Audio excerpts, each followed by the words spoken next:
ទៅចឹង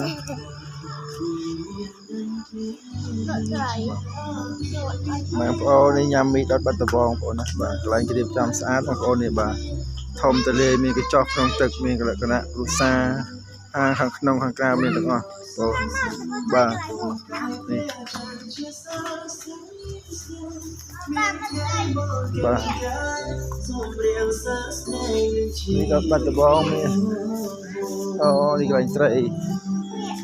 ចាប់បើកម៉ោង2ដល់ម៉ោង10បងប្អូនណា2ថ្ងៃដល់ម៉ោង10ជប់ស្អាតមែនទេលោកសាក់ត្រីប៉ាគុយនោះអត់ទេមកខាងនេះកូនស្ពានណាបងប្អូនបាញ់ភ្លើងនេះសិនមកពេលល្ងាចមានកន្លែងព្រើអីចឹងគេបាញ់តែមកស្មោះនេះគេមានបាញ់ព្រើទេបងប្អូនបាទធម្មជាតិពិតៗបងប្អូនណាបាទ